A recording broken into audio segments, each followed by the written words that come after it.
Hi, everybody. Welcome to Irish Sports Daily's Power Hour with Mike, Frank, Jamie Uyeyama, and I am Greg Flamong. We just got wrapped up with Marcus Freeman's press conference where he announced that defensive tackle Riley Mills is going to be out for the remainder of the season or the playoffs for as long as Notre Dame advances. So that's going to be big news. The boys are going to talk about that. I'm just opening the show. As you can tell, my voice is a little bit gone. I spoke too much on Friday and Saturday, Mike, and my voice is not recovered yet. But I do want to talk to you guys about ESQ Clothing's special Christmas sale. Ge Wang came through. He's upping the percentage of what he is going to give off. So Notre Dame scored 27 points against Indiana. 27% off. Use code ISD for all online items not eligible for gift cards. So check out their bamboo dress shirts. You've seen them on all your favorite Notre Dame players and coaches. Check out, if you into Chicago, check out their bespoke section.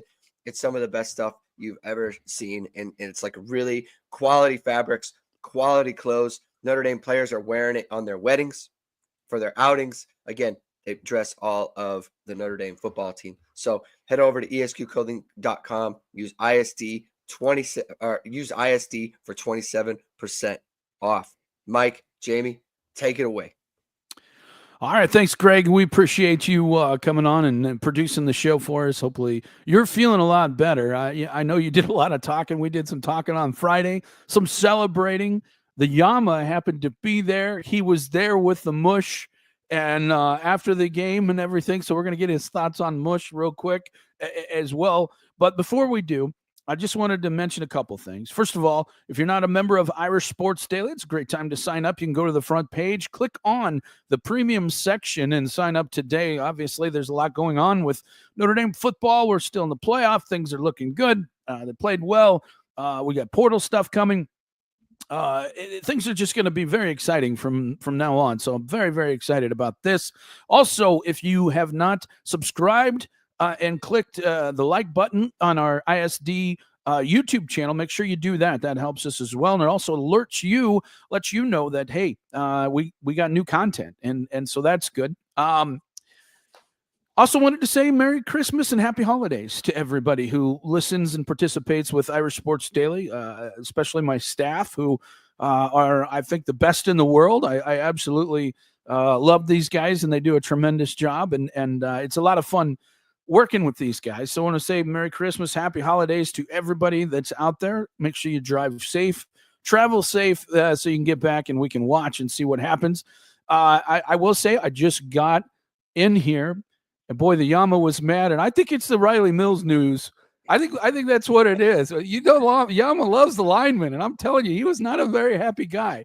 Yama, what are you thinking here on this injury? I mean, I think it is. I mean, it's a huge blow. Anyone who says it's not isn't being truthful. I think it's totally fair to say that.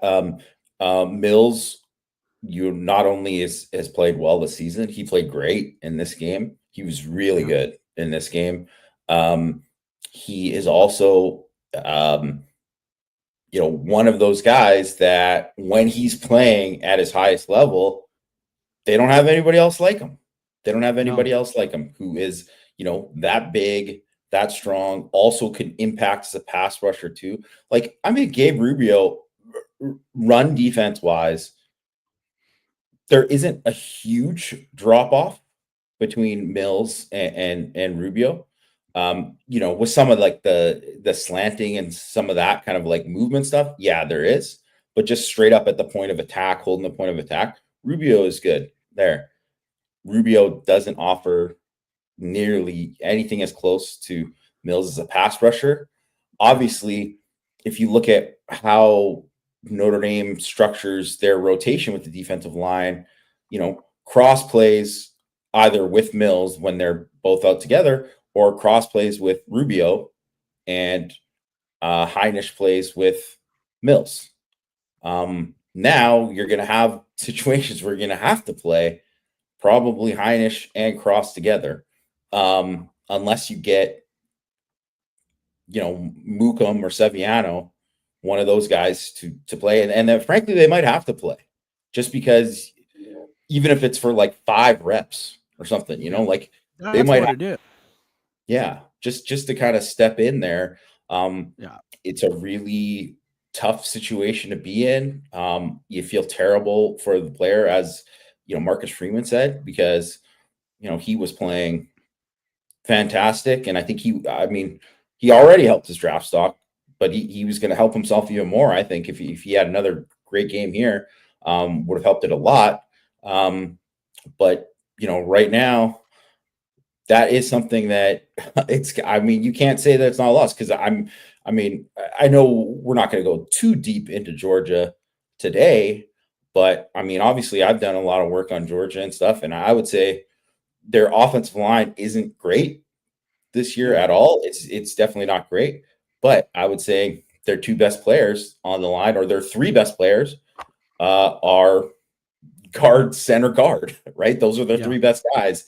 So you'd feel a lot better with Riley Mills in there. So it's tough because they already lost Anye.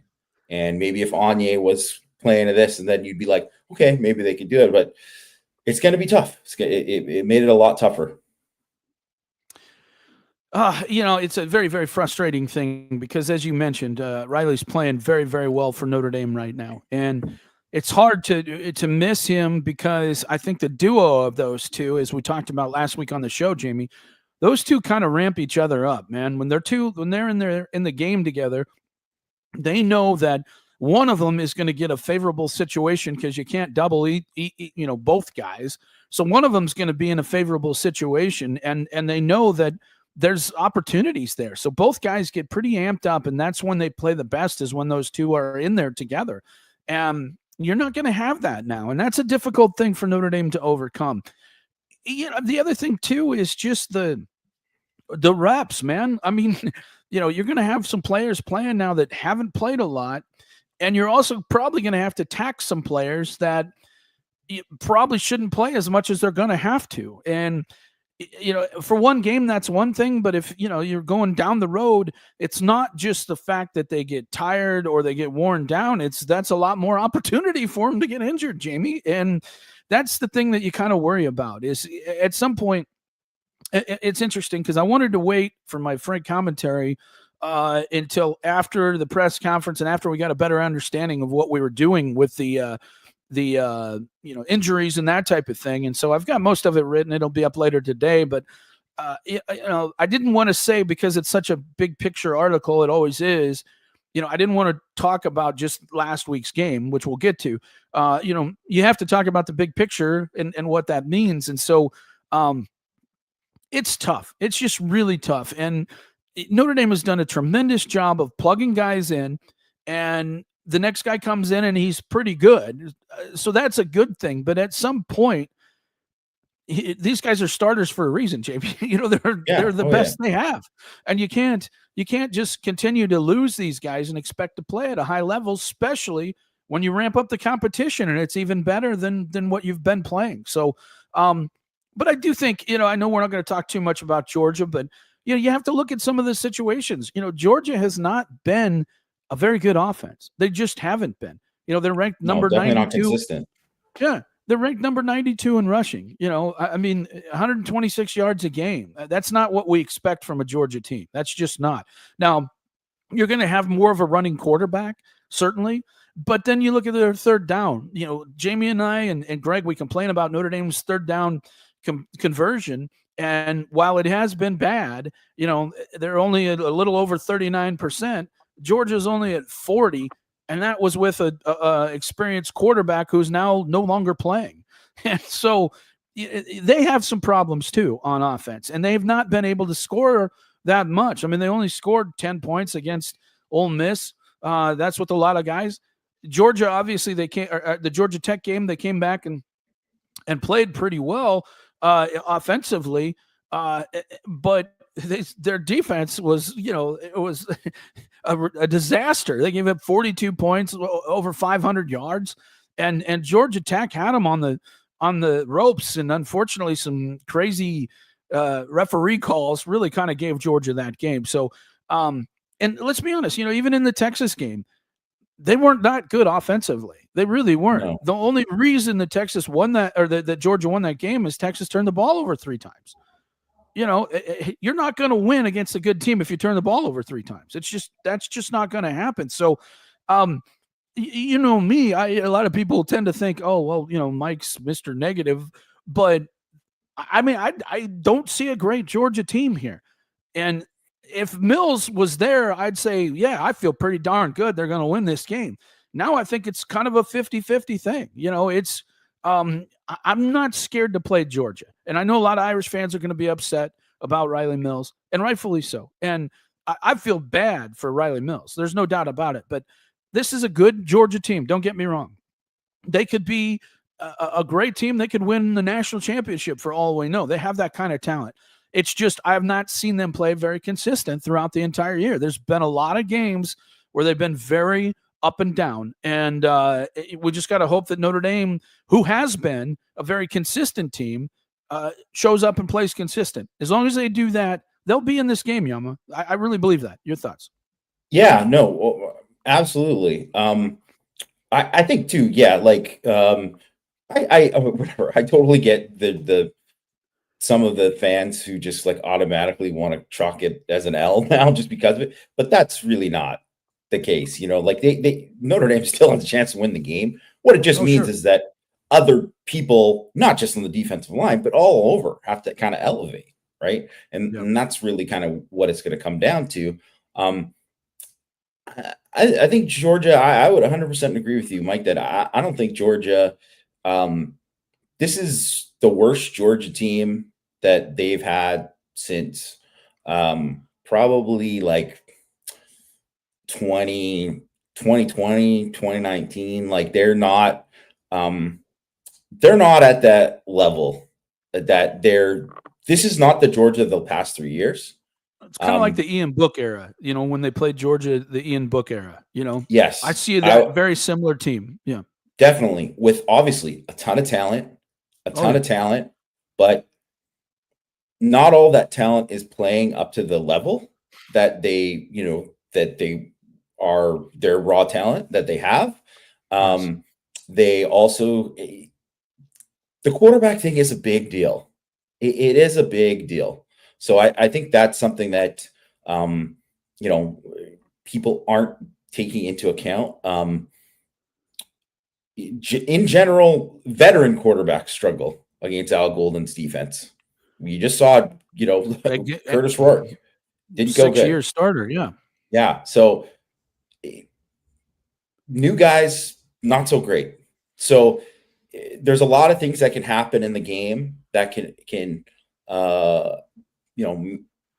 make it. There's a lot of matchups that I think are going to be really, really interesting in the game that I think, and quite a few actually that I would say, that are in Notre Dame's favor. That I don't think people quite understand that. So that's why it's not an open and shut thing. But it obviously is something that they'll have to overcome. But the thing is now is that, so you look at a guy like Bryce Young, for example, who, man, Bryce Young is a completely different player than when he got like thrust into all of a sudden he had to play a ton. He is, man, Bryce Young, I'm just telling you right now, the guy is going to be dynamite next year. He is going to be a dominant guy next year. He's already on the track. He's just up, keeps going. And he's gotten so much better. But he had, the one thing you look at is like, well, he had the time to kind of build and get the reps there. So it's kind of a little bit what Marcus Freeman said is like, well, have those other guys been taking advantage of those reps and been like, hey, I've just been waiting for my time? Because if they do, then, maybe they could step in and help.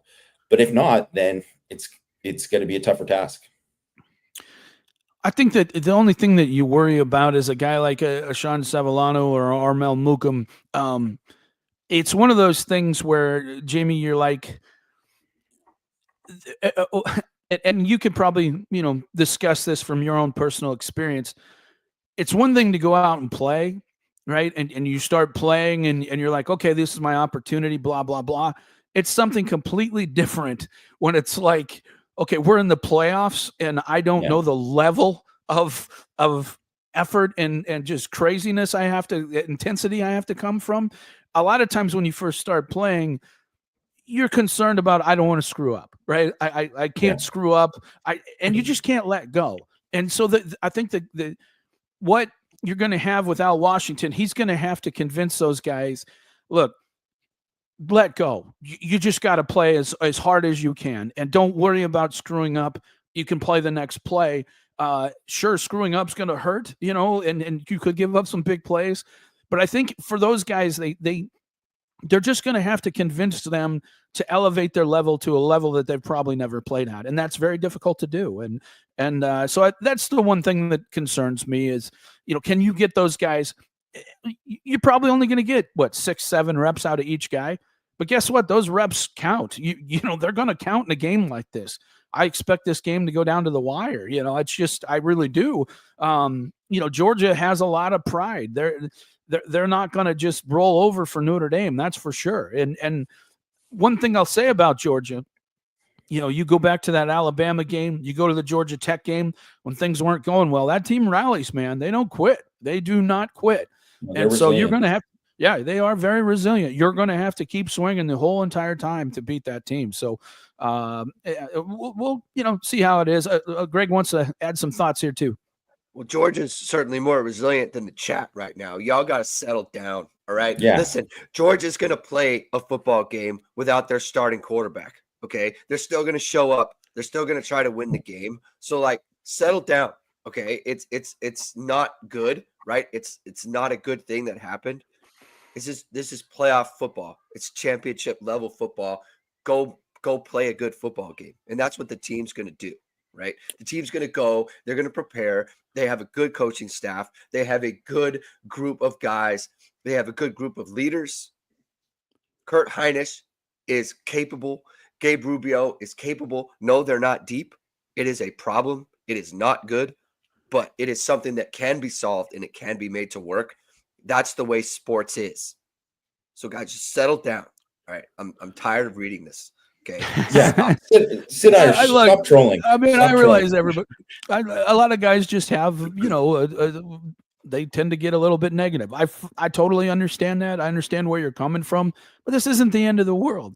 And let's be honest, I just think that they don't understand, Jamie, and maybe it's because you and I have watched so much under Al Golden, and we've watched so much about what he has done in the years to quarterbacks that, look, I don't care how talented you are as far as, and I do think Gunner's a talented kid, don't get me wrong. And I think he brings something to the game that we're going to talk about here in a little bit, which is, the ability to run. And that does do some things to this defense, or, that Notre Dame's going to have to account for. But look, man, this has not been a good running team. They just haven't been a good running team. And if you can make this team one-dimensional and you can make this guy try and beat you, that has not worked for literally about anybody that Notre Dame has faced.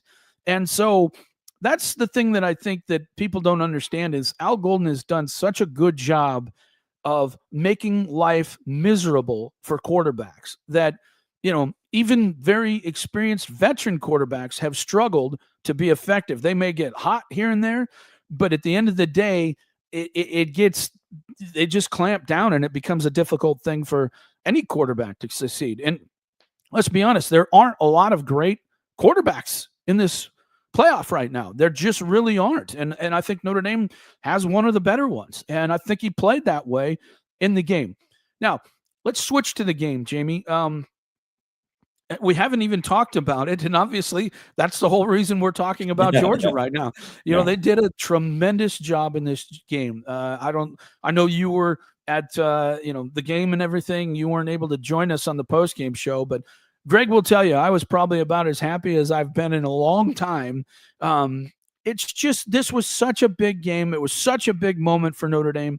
And what pleased me most about this game, Jamie, is how well prepared Notre Dame was to play this game and how they just didn't beat themselves and do stupid things. And Jamie, how many times did we watch this whole entire weekend teams just do dumb things over and over and over? And that's why you had a lot of blowouts in the games, was because teams were just not ready for the prime time. They were just not ready to handle what they were able to handle.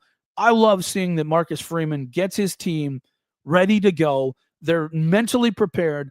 And as well as they played, I think their preparation and their mindset heading into this is what impressed me the most, because you don't do what you do in play unless you had such a great plan and preparation.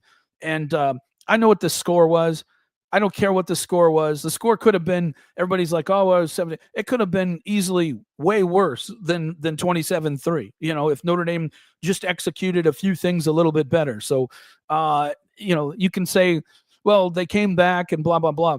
And by the way, as I mentioned to Greg, that was the best thing that could have happened to this Notre Dame team, is what happened at the end. No doubt about it. I mean, that is a coaching, teaching moment. And Al Golden, it was interesting, asked about it after the game. You could tell he's like, yeah, man, I don't care, because now I can go in there and just chew their ass. You know what I mean? I can go in there, and it's not going to chew their ass, but he's going to say, this is what happens when you don't focus. This is what happens when you don't play. And then, to be fair, they were playing zone. They were playing prevent. That's not something they do. That's not who they are. They're not going to look good in those situations. And thankfully, against a team like Georgia, I don't think they're going to have to play a lot of zone, because I just don't see them with the kind of weapons that an Ohio State would have, where you'd be worried and have to play more zone defense. Your thoughts here, Jamie?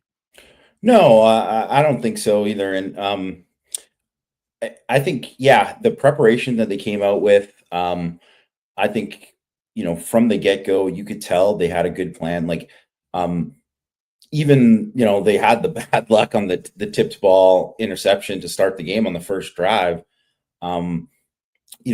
The defense kind of did what they've done for most of the year, where they responded to get a red zone turnover. And from right there, like, they just kind of, from the Jeremiah Love game on, from the run on, they took over. Like, this was also too, like, this was really interesting, the interception, because that was just one of those things too, where Indiana, and maybe that was like a thing with their preparation, of that they were, the moment was maybe too big for them, because right away, they throw that sideline back shoulder throw. It's bobbled. I'm pretty sure he caught it, but I don't think they were 100% sure, and they didn't want it to be challenged. So they went tempo, went right away. And Rourke did not need to force that ball in there. He did not need to force that ball in there. He did, obviously, even if that ball was on target, it might have still got picked, because Clark and Kaiser were both there, but it was off target. Obviously, Watts got it. But then really from the Jeremiah Love run on, Notre Dame absolutely controlled the game. Obviously, they controlled the time of possession. I think the main thing here, obviously, a great job by Anthony Knapp at the point of attack. Great job by the two.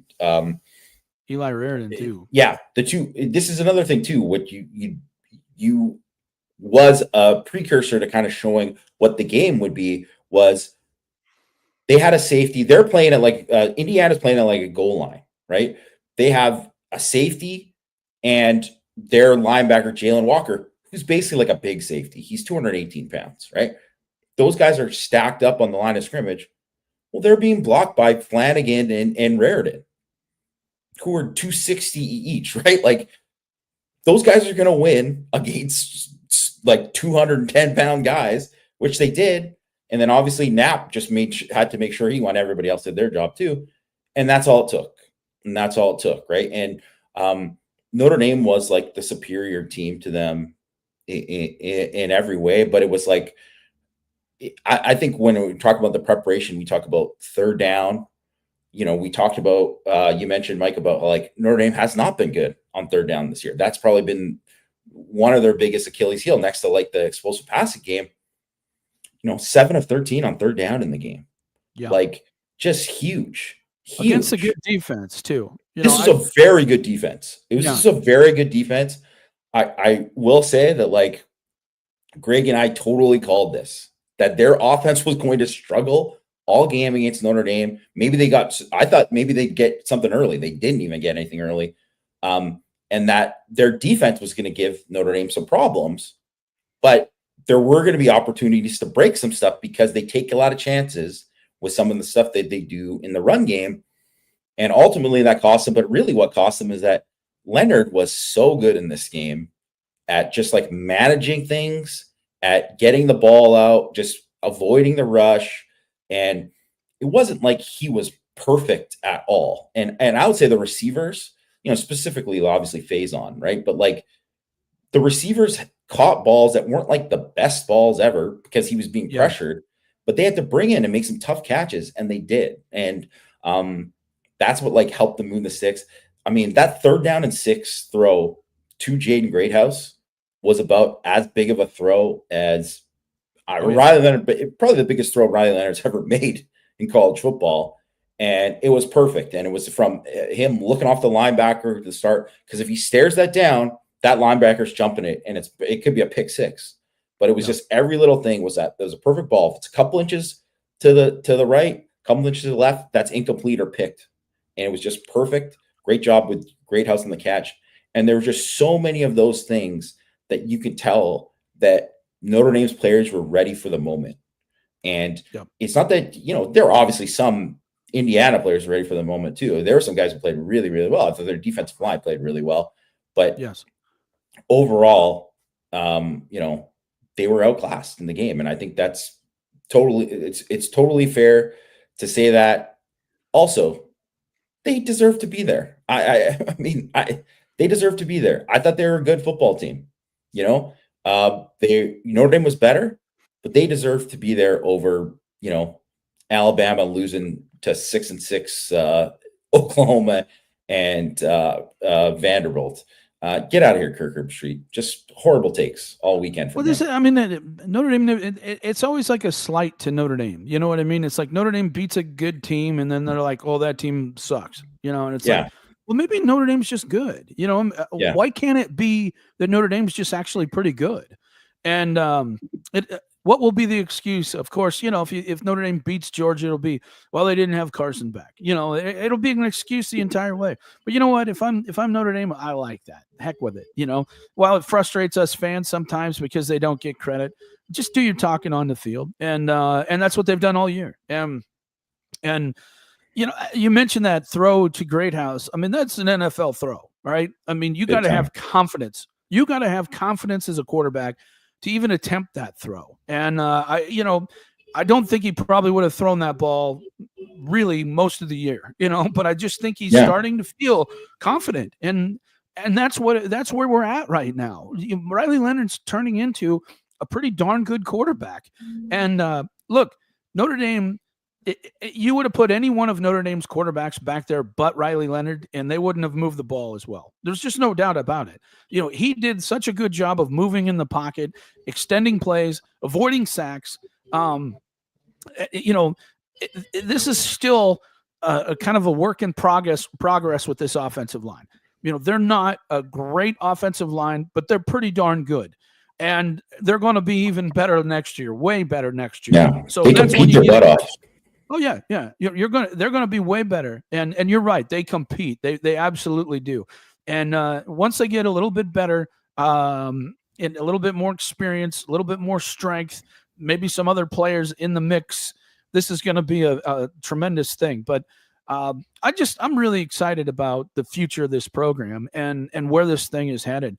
And we'll see what happens defensively. Jamie, in this game, just a tremendous job of coaching. And the thing that stands out most to me is just the overall effort and discipline in tackling. I mean, this is just such a well-coached defense. I can't believe how good they are, at doing things. And in my commentary that people will read later today, the thing that I mentioned that stands out is, you have good coaching, Jamie, when you plug somebody in. Yeah, they're probably not going to be as good as the guy that they're replacing. Otherwise, they'd start. But do they make big dumb errors? Do they blow assignments? We don't see that. that, No. the next guy comes in and he plays his responsibility and does a great job. That is a sign of outstanding coaching. And, you see the progression of right here, this guy here, number 3. All right. You see what the progression of Jalen Sneed and how he has developed as a player. And, literally every guy is playing just better than they have. And so exciting to see how they swarm to the ball, how they play so disciplined, guys like Leonard Moore out there making sure that guy on that play did not bounce outside. You can't have him bounce outside. You force that him was back fantastic. inside. Actually, he was the guy there. Yeah. Sure. Yeah. You force him back inside to make sure, because that's where all your help is. So just a very disciplined play, very disciplined team. And that's why Notre Dame's a tough out. And that's why I've been saying they're going to be a tough out no matter who they play. Back to Georgia, 2 questions I want to ask you. The first one being, are you concerned that they do now have a guy who's a running threat? And they have some talented backs. Don't get me wrong. Etienne's a good back. Frazier, was one of the top backs in the entire country. I don't think Frazier sees the holes as well as he will later as a back. But he still has the ability that if you're sleepwalking, he's going to take it to the house. He's got speed. Does it concern you at all right now that you have a guy who can run the football? Because it does change things a little bit. It does change things, right? And I would always choose it. If I'm a defensive coordinator, I'm choosing the guy who doesn't run every time. Because there's very few guys that really are going to be so good in terms of like their pocket management, the way they handle pressure. Like, because you could see Rourke was just a completely different player versus the blitz, and when he had pressure, then when pocket's clean, he throws the ball great. He looks great. But even the threat of it, and also too, he couldn't escape. He couldn't escape the rush, right?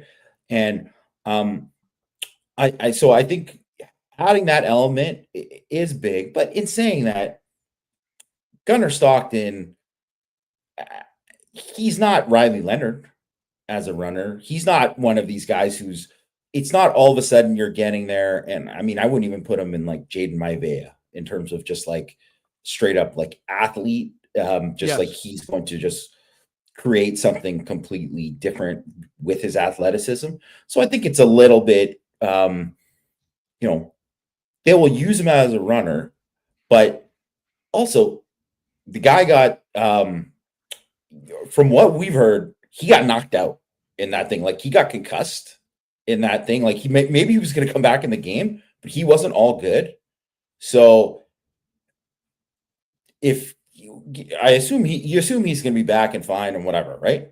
But when a guy just had a concussion, it's not like they're going to be like, hey, we got to run this guy a ton of times, or they want him to run. And maybe he's going to be aggressive, but maybe he'll hold back a bit, or maybe he's one hit away from just, maybe he's not good right now. So that's another thing to kind of think about there with him as a runner and what that presents. But I just always think like they played it very, very safe with him in the Sugar Bowl. They're very, very conservative with what they did, right? Because obviously they just knew that they had to just try to like run the ball, play it safe, just get it so they could like get a lead, get it tied, whatever. That's what they needed.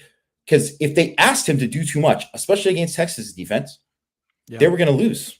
They were going to lose the game. So they didn't want to do that. So critical pick too. That was that pick was a bad throw, bad decision. Yes. Yeah. And that's what Al Golden does. That's what what Al Golden does. That's what Notre Dame's defense does. They're tremendous at it. And so I don't know. I think there hasn't been anyone. Notre Dame hasn't played like maybe a truly dynamic runner this year at quarterback. They really haven't played a great quarterback all year. Tyler Shough is probably the best quarterback in my opinion. They've played all year, but they haven't. There's not a guy. I wouldn't put Stockton as the kind of guy that like. It's not like you're playing Lamar Jackson. It's so, certainly. Yeah. Sorry, Greg. No, I had a question. I was thinking about this just now because I'm now processing like Riley Mills not playing. What does that mean vis-a-vis what Georgia wants to do? And I think with Gunnar Stockton in the game, you know, you talked about the drop off from Mills to Rubio as a run defender is not as much as it's more of a passing game No. thing. I Yeah. think Georgia is less likely to be like a first and second down, like standard down passing team now with Gunnar Stockton in the game. And I think that's to Notre Dame's benefit because like I'm not as concerned about Notre Dame being able to kind of generate pass rush in this particular game, an obvious passing down situation with Mills out of there. I think they can band-aid it a little bit. If it was to get to like Penn State or Oregon, I'd be much more concerned because they are much more of a threat on first and second down than I think Georgia will be in this game. I think that's kind of Riley Mills being out for this one is mitigated a bit by the fact that they're probably not going to be throwing the ball a ton on first down. And not just that, but if they are, they're probably moving pocket, right? They don't want him sitting back there and reading the defense and going through progressions. It's going to be drop back, first read, I got to go, right? And so I think on that front, losing Mills is less of an impact as it will be as Notre Dame moves on, should they move on. But I just kind of, that's something that popped in my mind. I just want to throw that at you guys, see what you thought about that. I tend to agree. Yama, go ahead. Yeah, I was going to say even before, I thought that Georgia, what they would probably do in the game, even if Beck was playing, was they were going to try to bully Notre Dame and try to play multiple tight ends as much as possible, and not do the drop back stuff, like where they're going to do a lot of play action, and try to do a lot of things where they're hitting like their tight ends, you know, Urasek, Oscar Delp, and try to get those guys like, you know, Yak and try to do that kind of thing. And I think they'll do a similar kind of thing with Stockton, right? Like to me, that's what their game plan is going to be, is they're going to try to like, you know, run, play action, maybe hit you over the top, throw to Arian Smith every once in a while, like that kind of thing. But as kind of Greg was saying that too, I don't really think no one, okay. It's not even, I think that I know Al Golden in a matchup of coordinators, Al Golden is going to beat Bobo every time. You know what I mean? Yeah. They're not getting like out schemed in this game. If Georgia wins, it's because their Jimmies are better than Notre Dame's Joes. And that's kind of what it is, right? But they're not going to do anything that I mean, I haven't seen anything from Georgia this year. And obviously I get to watch them more in the next, you know, few days and week and whatever to dive into it other than what I've already watched. But I haven't seen anything from them this year that I thought, man, they just are really cooking scheme wise. Like not like when they had Monken. I don't think it's close to the same. So or Ohio State last weekend. Yes. Or Ohio State, right? yes. Because that's the thing with Chip Kelly, as much you could say about Chip Kelly and like, man, that Michigan was a debacle. But you always know that Chip has stuff in his bag. He's got stuff in his back pocket. He's done it before. You've seen it like for years and years of things that he's done, that it's like, oh, he can come up with a game plan. He can have something creative. He can tweak things. He can make adjustments. He can do these things. He's a good coach. He's a good offensive coach, right? Bobo does not have that rep. And I just don't think I don't think he's terrible, but I think he's kind of more in the, like, he's a Georgia guy. So we're bring back a Georgia guy rather than, hey, we got the best guy possible to kind of coach these guys. And so that is something that when we're talking about, like, you know, advantages and whatever that is going to be in the game, I think Al Golden, I think it's a pretty big gap in my opinion. Yeah, I mean, I think it's to the point, and I don't, you know, mean any disrespect, but if Georgia loses this game, I wouldn't surprise me if we see changes on Georgia's offensive staff, you know, because I can't imagine they're overly happy with, some of the results that they got this year. At times it was very good. At other times it was, abysmal. And I don't know if that's coaching or it's talent or what it is, but everybody wants a Nate Frazier. Everybody wants an ATN. You know what I mean? They do. And they have what a lot of people thought would be a pretty good offensive line. It just hasn't quite materialized in that yet. Now, will it? Possibly, certainly. We'll see. Here's the other question I want to ask you, Jamie, before we start talking about the other teams in the playoffs. Are you concerned? Because we talked before, and I said that one thing that I was really concerned about was Ohio State dialing it up a notch, right? Because if they have the type of talent that if they decide they want to be a great football team and they stop doing stupid things, they can be a pretty good football team. And they looked really good on Saturday. Are you concerned that same thing could happen here with Georgia? The thing that stands out to me is they have so many drops. If all of a sudden they stop dropping the football, do they become a more effective team? I don't know. Can their offensive line play a little bit better? Can they open open holes, those types of things? And that's the one thing that can kind of scares me, is because I think that they've underachieved, and I think that they have the ability to kind of get better in a short period of time if they just do the things they need to do, just like we saw at Ohio State. Your thoughts there? I mean, I definitely, that would be, I don't know if fear is the right word, but it would be a concern, that they have this, that they haven't hit the level that they're going to hit. Right. So, but I would say I feel that way more about their defense than I do their offense. Yeah. Because their defense, it's weirdly the worst defense that Kirby Smart has had at Georgia, which it has no business being based on the talent that they have.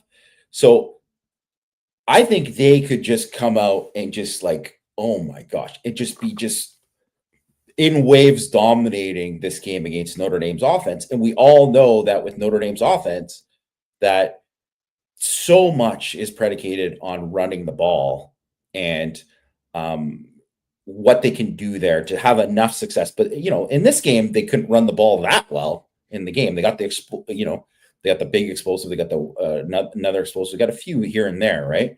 But the one thing with Georgia is that and Kirby Smart, and what he loves to do is what he wants to do, and why he recruits those guys who are like 330 pounds across the board, is they want to stop the run with less bodies inside.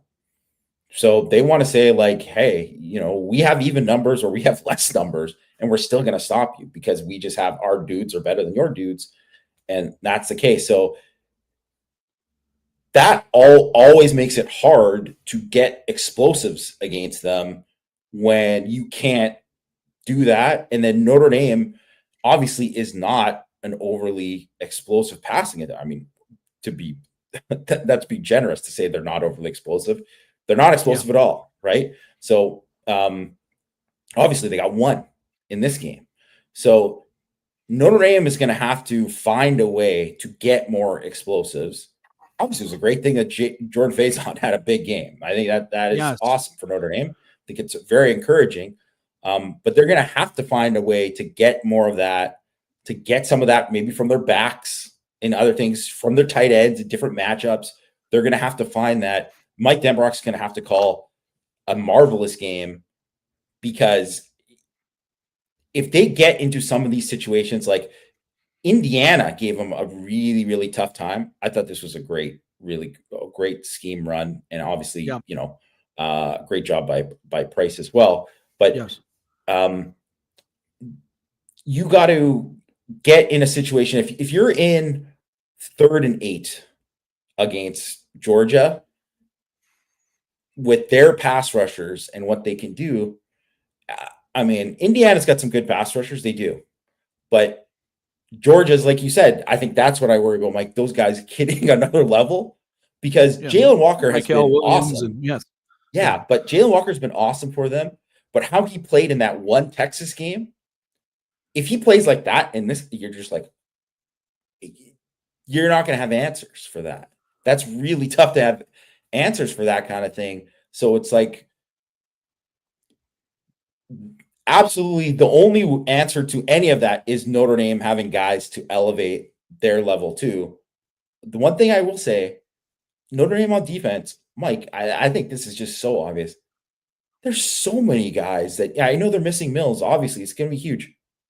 There's so many guys that are like, oh my gosh, these guys are just keep getting better. Like Jalen Sneed, obviously is a different player than he was. And all of these traits that have made him a special recruit and someone that was going to, now that is coming to fruition. And you're seeing that. Jaden Osbury, Watts, obviously. X Watts is the best player on the field. He's the best player on the field. He's the best player on the field. They're going to have a hard time replacing him. He is an eraser. He totally is. He has been just both areas, pass game and run game. It's rare that you find somebody who can do that well. Both. You know what I mean? In both, yeah. It's just rare. Yeah, it's extremely rare. And he is so instinctual as a player. I can't think of a better safety Notre Dame's had, including Kyle Hamilton. I just, don't. I think I agree, Mike. I just honestly don't think so. The production speaks for itself. But you talk about Bryce Young, way better, right? Just way better. Junior Tuli Halamaka, way better as a player. I mean, just, and he's not getting your home run sacks and all those types of things, but he is impacting the game big time in a way that I didn't even think it was even possible. You know what I mean? So, and then you look at a guy like Leonard Moore, absolutely. But Adon Schuler, yes. There's just all these guys continue to get better and better. And so it's exciting to see. That's the thing that concerns me the most, though, in this game is that Georgia can elevate like we saw Ohio State. I'll say this. If Ohio State plays like they did on Saturday, it's going to be very hard for anybody. I don't think anyone can beat them. I mean, their pass rush was relentless. And I realize SMU is SMU, but that was just a different team. That just was a different team than what we saw. Tennessee, Tennessee. And I mean, Tennessee just looked like they didn't even want to belong there. Like they just didn't even want to play. It was so bizarre. And so I do think that part of that's on Tennessee, but it's the ability to throw the ball downfield. You saw Will Howard just, Smith. Oh man, it's just, and you got two other guys that are just elite players. Yeah, how do you cover three of those guys? And when all of a sudden Ohio State can run the ball, how open those guys are, that's been their problem. They haven't been able to run the ball very well, Ohio State. And now all of a sudden they can. So looking at Penn State, looking at Texas, looking at Ohio State, how do you think if, let's go to the Ohio State Texas situation. I mean, how do you think that's going to come out in the end if those two meet each other? How do you think that'll come out? With Notre Dame's situation, obviously it's a Boise Penn State situation if they were to beat Georgia. Let's talk about that. What do you think on the top bracket? What do you think on the bottom bracket? Well, I think with the top bracket, like the opposite bracket, I mean, it does seem like totally unfair that Arizona State is gonna I can't see them beating Texas. I can't see them having much of a shot there. Like, I think they're gonna play hard and be competitive, but I just think they just don't have the defense. Yeah. They won't have the defense to do it. And I think even though Ewers is, obviously there's questions with Ewers, but they still just have too many weapons and they just run the ball so well. And I would say they've had injuries up front and they're still able to run the ball. That Clemson defense was not Clemson has dropped on defense. Yeah. That to me is very clear. But I think that, Texas, just them running the ball like they did against Clemson, you don't see that very That was often. surprising. Yeah. That was surprising. Yeah. It Because was they haven't surprising. been a great rushing team. They just haven't been. And I think Blue's a good back. I think the other kid's a good back. It's just they haven't been able to run the ball as well. As so, I don't know. Do you? I mean, it's crazy. I mean, do the think Notre Dame got Oregon the better Ohio draw. State game. Yeah. No, Notre Dame is their bracket is. I mean, you'd way rather be in the bracket Notre Dame Right now, you definitely would. Yes, because you didn't Oregon know what Ohio Texas State or Ohio State was going to do, but both those guys look like they want to play. So go ahead. That Oregon Ohio State game is. I mean, I think that's going to be another really close game. Whoever wins I that think game, Ohio State beats them by 10 plus. I really do. I really do. I mean, I think would not be surprised at all if that happens. Yeah. But I also think that Oregon, is going to be in the game. Like they're going to be in the game and they have offense and they gave them a tough time before. I always think the team that lost the first time always has the edge the next game, just in terms of adjustments and all that kind of stuff. And it's so I think that's going to be interesting to watch. But whoever wins that game is going to be the favorite going in. And I really don't see. I mean, Texas could beat those teams, but it really seems like Ohio State or Oregon is going to come out of that bracket. And I would say I just don't see. I don't see Boise giving. Junty might have some nice moments, but I don't think they are going to give Penn State much of a game. How good did do you Penn think State Penn ever? State is? I don't think they're. I honestly, I think they're good, but they just got the best bracket. It worked out for them. They totally lucked out because SMU. They gave them the game. SMU gave them the game. Like that was an absolute gift. What they did, and they had chances too. They were in like the red zone, and they just gave them the ball. And those were just things that just.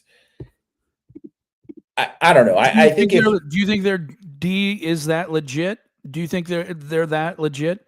Because I tell you what, Alar, I mean, that dude he's just not very good. He's just not very accurate. Now he didn't have a great game, and I've seen him play better, but he's just so up and down. And if he's not throwing the ball well, that offense is not very good. They're just not. Yeah, and I think that limits them. And obviously, they got to get.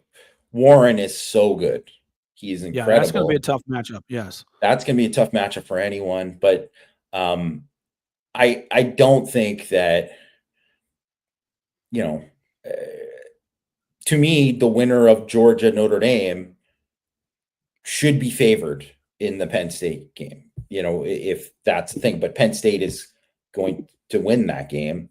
So, I mean, how I think it'll turn out, as of today, I would say Ohio State versus Texas, and then Penn State. I mean, I'm still I would say I would probably lean Notre Dame, even with Mills. Maybe that makes me crazy that I would pick Notre Dame still in this thing because I kind of talked myself into it over the course of this podcast when I was thinking about just stuff with Golden and Bobo and some of the other things there. I do think it's going to be.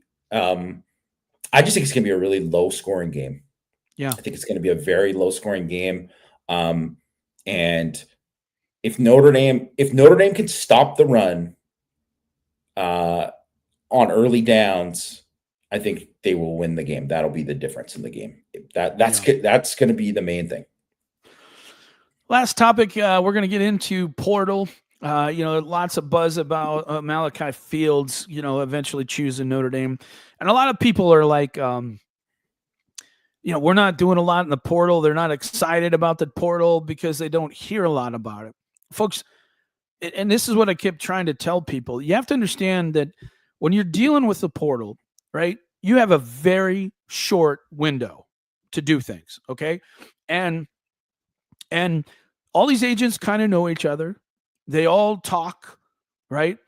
And so what you don't want is, okay, well, we got this first wave of guys coming on campus, so those guys must be the guys we really want. Well, what if you don't get that guy, right? Then you have to go to plan B. Well, what you don't want is plan B to know that they're plan B, right? They don't want to know any of this stuff. It's in Notre Dame's best interest that nobody knows what's going on. It's because you don't know how this is going to unfold, and you literally only have a couple weeks to do this. So it's so important for Notre Dame to kind of act behind the scenes, and I think a lot of Notre Dame's media recognizes that, and it's like, look, we can shake some bushes and things like that, but ask yourself, what is more important? Is it more important for Notre Dame to land the right players, or is it more important for you to know? And that's really what it boils down to. You don't want to screw this situation up. Unlike recruiting where it's an all day or all year, sometimes 2-year cycle, usually a 2-year cycle of recruiting guys. This is a 2-week situation. So, yeah, I'm sure they've done some preparation and know the situation beforehand, but kids still have to come on campus. You still have to convince them that this is the best place for you to go. So, folks, just be patient. Just be patient. We've told you that Notre Dame feels like they have a pretty good situation. They understand where they're at with some of these guys. They're going to have to come on campus, and we're going to see. But we already know about Devonta Smith, which is a great pickup for Notre Dame. I think everybody's in agreement with that. So you got to be excited about that. Let's just wait and see what happens. And if the next name that leaks out is Malachi Fields, that's a pretty good situation for Notre Dame too, Jamie. Yeah. If they were to land him, how do you think that impacts? I mean, I think it's huge because that's probably their biggest need on offense is that boundary receiver. Because yet again, about as good as you could do based off everybody we believe is going to be in the portal. But based on who's available, he's the best boundary out there. I think he is. I mean, obviously, he's got a ton of production at Virginia. He's obviously 6'4", 220. Not quite Chase Claypool, but a little bit like that in terms of his freakiness and that. Also, I'd say kind of similar, where maybe not the most refined route runner, better good jump ball guy, but kind of like Claypool too. At least Claypool before he had a senior year didn't play as strong as you wanted him to as receiver until Claypool obviously made that jump. So I think if people are thinking that he is going to be this automatic dominant wide receiver one, obviously Notre Dame played Virginia this year. I watched a ton of them.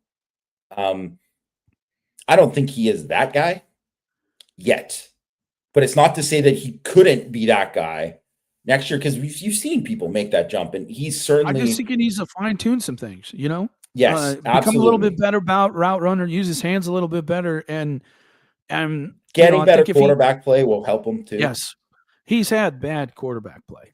And he's been able to put up a lot of, and let's be honest, he's kind of been the guy too.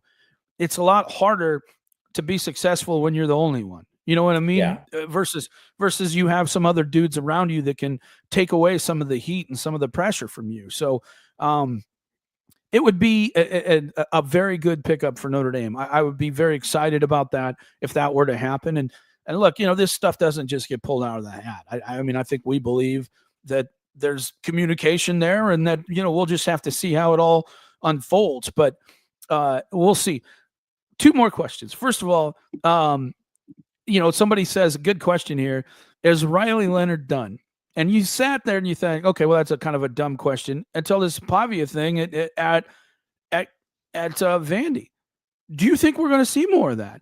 And if you're a guy like Riley Leonard, does it almost make sense? You know what? If you can go and you battle, the NCAA is going to fold, right? That they're not going to stand in your way, because nobody is, going to stand in your way. You've already have a case where they basically granted it for him. So for a guy like Riley Leonard that is really developing, would it make sense, to say, you know what, go challenge? Why not? See what happens. You have the NFL talent. You have the NFL arm. If you get to play one more year under this, situation with this coordinator, right?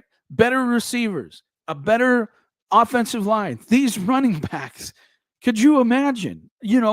So I'm not saying it's going to happen with Riley Leonard, but I tell you what, if I were his agent, I'd think about it. I really would. I'd talk to Notre Dame.